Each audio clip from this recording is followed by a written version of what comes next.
Welcome back, PetaPixel viewers. It's Chris Nichols here, coming to you from a very wet and rainy day in Calgary. Hopefully be okay. But we're playing with the brand new Fujinon GF lens. This is for GFX cameras, the 500mm f5.6. Luckily, it is weather resistant. Good for a day like today.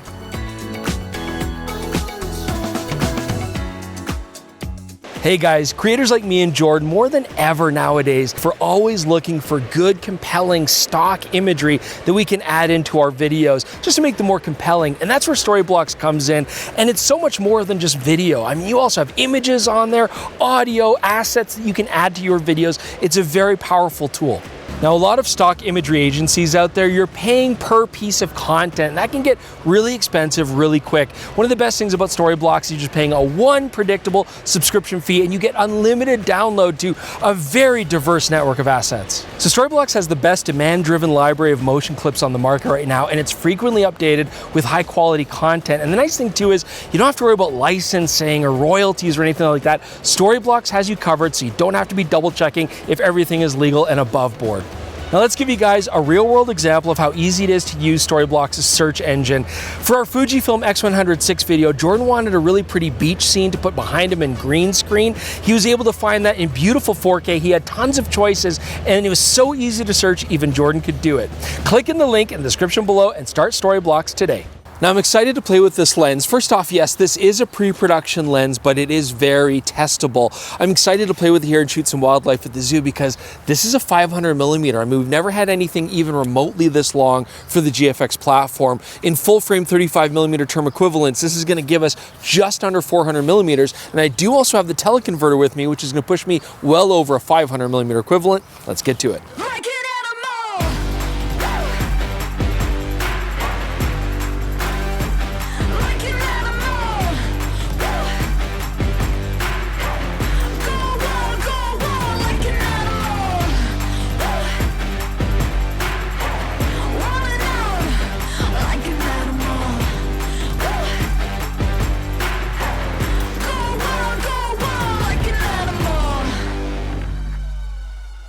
So Fujifilm is absolutely trying to make this new GFX 500mm meant for wildlife and sports on the GFX platform.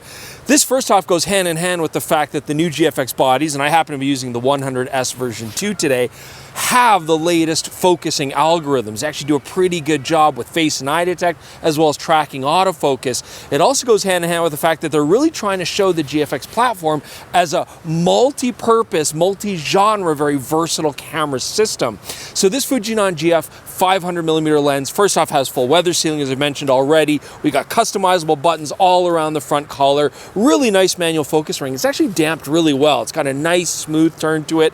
I've got nice aperture ring here. I can lock it into auto or custom settings. And then on the side here, I've got my focus limiter. I can set this from 5 meters to infinity for sports and action shooting, or the full from 2.75 meters all the way. This is an image stabilized lens. I've got the switch right there. Autofocusing preset button as well. And we do have a nice tripod collar. It's fixed, but I can remove the foot. It does not have click stops for the détente at 90 degrees. I'll have to live.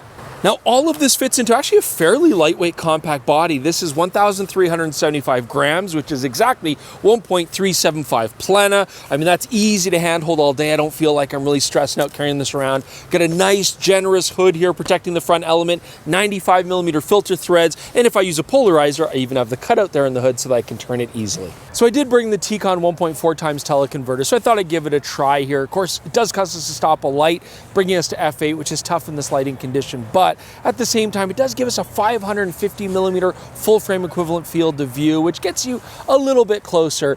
Most of the situations here around the zoo, I would personally probably not use it just to get that extra light. With 100 megapixels, I can always crop in a bit tighter if I want, but it does have that extra reach when you need it, and I'm finding the sharpness to be excellent. So I want to talk about the maximum aperture of f5.6 on this 500mm lens. As you guys can probably tell, it's a fairly dark day today. We have no sunlight anywhere to speak of. And of course, this is always a challenge when you're shooting a wildlife situation because first off, you need to have fast shutter speeds, right? If I've got movement of animals, I want a quick shutter speed. But at the same time, with an f5.6 aperture, that means I'm probably gonna be cranking up my ISO quite a bit. And right now, even in this light, if I'm trying to get 4 to 500th of a second, I'm pushing about 800 to 1000 ISO. So really what matters is, can I shoot sharp images at 5.6 5.6 and get the maximum light, or am I going to have to stop down this lens to get good results and exacerbate that problem even further? Let's find out about sharpness next. Okay, so to give you guys context, I've tested the lens here on a 100 megapixel sensor because I want to really push it to the limit. So shooting here today, looking at the center, this lens is as sharp as Tyrannosaurus Rex teeth. The center at 5.6, you can see tons of detail, no problems. I stopped down to f11, but it's completely unnecessary. I really don't notice any improvement.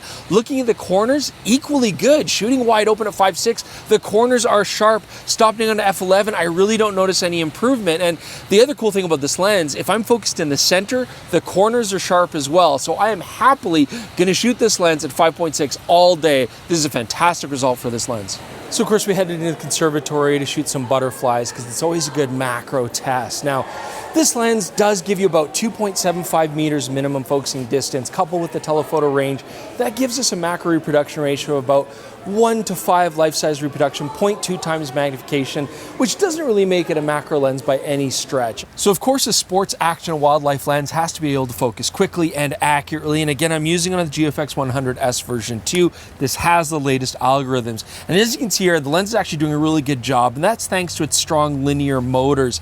If I'm focusing from minimum distance to infinity, it's a little sluggish, but a lot of lenses do that. When I'm focusing at proper distances at length, for shooting wildlife or sports, where I'm not worrying about close-up, especially if I'm focus limiting, this lens is giving me excellent performance. So we're not expecting to see any LoCA on this lens, but we thought we'd do our due diligence. LoCA, again, is longitudinal chromatic aberration. That's where you get color fringing in the foreground and background out of focus areas, and it's hard to fix in post, and you don't want it. Luckily, there really isn't anything to worry about here. As you can see, foreground and background nice and clean, no color cast to worry about. It's a great result.